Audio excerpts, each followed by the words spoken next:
Assalamualaikum warahmatullahi wabarakatuh. Halo pemirsa Banjar TV dimanapun Anda berada. Bagaimana kabar Anda? Semoga selalu bersemangat dalam menjalani aktivitas sehari-hari. Terlebih saat ini kita sudah berada di penghujung tahun 2024. Kita berjumpa di Lintas Bandua Sepekan edisi Minggu 8 Desember 2024. Dan akan kami hadirkan ke hadapan Anda serangkaian berita informasi yang terjadi di seputaran kota Banjarmasin dan sekitarnya. Bersama saya Lina Salina, berikut informasi selengkapnya.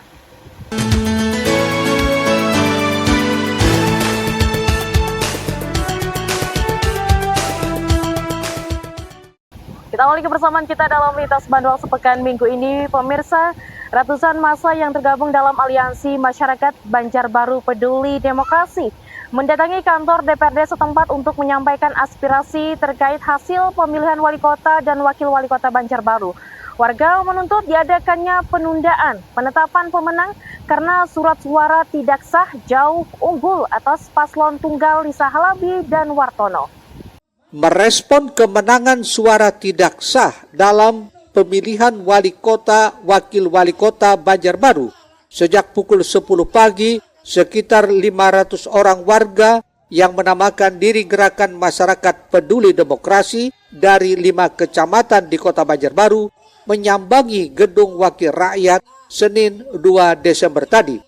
Membawa spanduk bernada protes menuntut hak suara dan demokrasi, massa menyampaikan sejumlah tuntutan, diantaranya agar penundaan penetapan wali kota, wakil wali kota Banjarbaru, serta menuntut agar pernyataan Ketua DPRD Kota Banjarbaru, Gusti Rizky Sukma Iskandar, di media yang menyebutkan bahwa dirinya menghimbau warga untuk menerima hasil Pilkada 27 November 2024 lalu. Setelah menunggu perwakilan warga akhirnya dipertemukan dengan Ketua DPRD Kota Banjarbaru dan Ketua KPU Kota Banjarbaru, Dahtiar. Atas nama DPRD Kota Banjarbaru dan kawan-kawan, saya menyampaikan tadi dengan Pak Ramadi, menyampaikan dan dengan Pak Ramadi bahwa dengan ucapan Bismillahirrahmanirrahim saya siap mengawal proses ini, dan juga kapanpun rumah rakyat ini selalu terbuka untuk Bapak Ibu sekalian.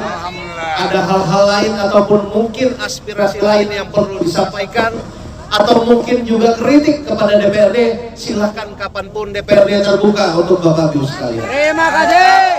Saya kira ada sikap dari kawan-kawan yang hari ini melakukan aksi. Kita hormati sikap mereka, apapun langkah yang akan diambil oleh mereka kita hormati, silakan. Tentu kita berpegang pada aturan dan norma-norma yang berlaku, seperti itu. Pak, izin Pak, ini kan melihat polemiknya di kota Banjarbaru Pak. Ya. Sampai saat ini apakah pasangan bisa masih mendapatkan suara 100% Pak? Jadi gini kawan-kawan, pada prinsipnya kan kita sudah sama-sama ketahui rekapitulasi sudah berjalan di tingkat kecamatan, ya, pasca pemungutan suara di tanggal 27 November 2024, ya. Dan secara berjenjang tentu kami akan tetap melaksanakan tahapan-tahapan karena ini adalah perintah undang-undang, ya, dan itu juga sudah diatur di peraturan KPU nomor 2, ya, tentang tahapan jadwal pemilihan gubernur dan wakil gubernur, bupati dan wakil bupati, serta wali kota dan wali kota. Kami tentu pelaksana di tingkat kota harus melaksanakan apa yang sudah menjadi regulasi yang diterbitkan oleh KPU RI seperti itu. Koordinator aksi Rahmadi mengaku akan tetap mengawal proses rekapitulasi KPU Kota Banjarbaru. Namun ia meminta penetapan pasangan wali kota, wakil wali kota ditunda sampai proses hukum selesai. Ulu peserta didampingi kawan-kawan datang silaturahmi ke beliau, mengambil surat tertulis dari dewan yang kita hormati. Tentang apa? Tentang pengawalan itu. Satu. Yang kedua, kita ini ke DBIC biaya, ya kalau itu penuh biaya, yang ada, beliau akan menjembataninya. Alhamdulillah. Oke? Alhamdulillah. Kawal. Yang ketiga, pekerjaan oleh KPU itu dikejar deadline. Oke? Pegawai aja, pleno aja Tapi penetapan untuk itu minta ditunda sampai proses hukum. Nanti bagian mana nih yang mau urusinya kan?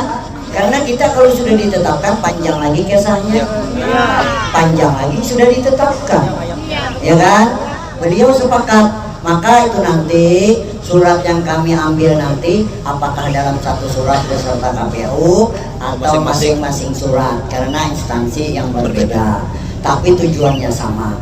Apabila tidak dipenuhi 3 kali 24 jam itu, kita tahlilan hari ketiga.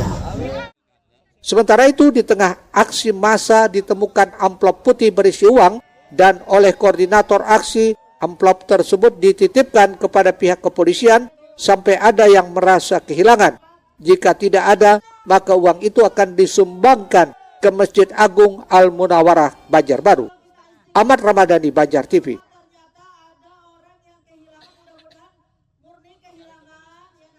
Sementara itu pemirsa, hasil Pilkada Banjarbaru yang telah ditetapkan KPU setempat resmi digugat ke Mahkamah Konstitusi oleh tim hukum Banjarbaru Hanyar atau Haram Manyarah. Mereka meminta MK membatalkan hasil Pilkada dan menggelar pemilihan ulang. Pakar Hukum Tata Negara Dedi Indrayana dan Advokat Kenamaan Kalsel Muhammad Fajri, mewakili pemantau pemilihan dan perwakilan pemilih, resmi mendaftarkan permohonan hasil Pilkada Banjarbaru ke MK di Jakarta karena dinilai tidak konstitusional Rabu 4 Desember 2024. Fajri menjelaskan permasalahan ini karena adanya dugaan pelanggaran konstitusional mengenai hak pilih pada Pilkada Kota Banjarbaru, harusnya Pilkada dengan mekanisme paslon melawan kota kosong. Tapi pada kenyataannya KPU tidak menyediakan opsi tersebut, seakan warga hanya disediakan satu paslon, padahal penyediaan kota kosong itu sah secara hukum sesuai Undang-Undang Nomor 10 Tahun 2016. Saat ini KPU Banjarbaru sendiri telah menetapkan hasil perolehan suara. Hasilnya paslon tunggal Lisa Halabi Wartono mendapat suara 36.000, sedangkan suara tak sah menembus angka 72.000 suara dari 195.000 DPT. Hal itu dinilai Fajri cukup bertentangan dengan pasal 54D Undang-Undang yang menyatakan calon tunggal dinyatakan sebagai pemenang pilkada jika mendapatkan suara lebih dari 50% suara sah. Oleh sebab itu, para pemohon meminta kepada MK agar surat keputusan KPU tentang hasil perolehan suara Pilkada Kota Banjarbaru 2024 dibatalkan serta pilkada diulang dari tahap awal. Pada intinya, kami ingin menyampaikan bahwa kehendak dari warga Banjarbaru berkaitan dengan mengembalikan kedaulatan suara masyarakat Kota Banjarbaru agar dikembalikan. Formulasi yang kami ajukan di sini adalah diantaranya kami ingin menguji berkaitan dengan SK tersebut sehingga nanti bisa dibatalkan oleh Mahkamah Konstitusi. Dan yang kedua, setidaknya bisa melakukan yang namanya pemilihan langsung ke depan secara ulang tapi dengan formulasi pendaftaran calon yang baru. Sehingga itu yang kami harapkan ke depan, warga Banjarbaru bisa mendapatkan hak suara yang benar-benar sesuai dengan peraturan perundang-undangan. Ya, jadi kekawanan dan sanak seberataan di Banua, khususnya di Banjarbaru, sebagaimana kita sampaikan, kita akan sudah semalam ke Bawaslu, hari ini ke Mahkamah Konstitusi, insya Allah kayaknya ke DKPP, dan kita judicial review ke Mahkamah Agung. Nah, ini adalah forum yang terhormat, di mana kita memperjuangkan suara-suara pian di Banjarbaru agar tidak dianggap suara tidak sah. Eko Anggoro, Banjar TV. Kita ke informasi selanjutnya pemirsa. Komisi Pemilihan Umum Kabupaten Banjar menetapkan pasangan Saidi Mansur Said Idrus sebagai Bupati dan Wakil Bupati Banjar periode 2025-2029. Pada rapat pleno terbuka rekapitulasi hasil penghitungan perolehan suara pemilihan Gubernur dan Wakil Gubernur Kalsel, Bupati dan Wakil Bupati Banjar. Setelah proses penyusunan berita acara dan pencermatan hasil, KPU Kabupaten Banjar resmi menetapkan pemenang perolehan suara dalam pemilihan kepala daerah tahun 2024. Penetapan Bupati dan Wakil Bupati Banjar periode 2025 hingga 2029 dibacakan oleh Ketua KPU Kabupaten Banjar, Abdul Muthalib, melalui surat keputusan KPU Kabupaten Banjar nomor 2152 tentang penetapan hasil pemilihan Bupati dan Wakil Bupati Kabupaten Banjar tahun 2024. Berdasarkan hasil perolehan suara, Paslon Bupati dan Wakil Bupati Banjar nomor urut 1, Saidi Mansur Said Idrus, memperoleh suara sebanyak 226.746 suara, atau sebanyak 78,32%, sedangkan pasangan calon nomor urut 2, Syaifullah Tamliha Habib Ahmad Bahashim, memperoleh suara 43.696, atau sebanyak 15,09%. Ketua KPU Kabupaten Banjar menyampaikan apresiasi seluruh anggota panitia pemilihan kecamatan yang telah bekerja keras menyukseskan tahapan pilkada. Ia berharap semua pihak dapat menerima hasil rekapitulasi dan keputusan yang ditetapkan. Menyelesaikan rekapitulasi di tingkat Kabupaten Banjar. Dan alhamdulillah semuanya berjalan lancar. Kemarin kan pembacaan rekapitulasi tingkat kecamatan itu selesai dalam 1 hari, alhamdulillah. Tadi sempat beberapa kali skors tuh, kenapa itu waktu bisa dijelaskan dulu? Sebelum kita mencetak di hasil, kita melakukan pencermatan, perbaikan, dan sebagaimana surat dinas 2737, apabila dalam hal di kecamatan ada kesalahan maka kita perbaiki di kabupaten. Berarti ada beberapa perbaikan lah Ketua? Ya, ada beberapa perbaikan yang tidak mempengaruhi kepada suara perolehan hasil dan disetujui oleh saksi, dan semuanya kan kita kembalikan kepada peserta. Kita sudah berusaha maksimal, transparan, kita berkeadilan.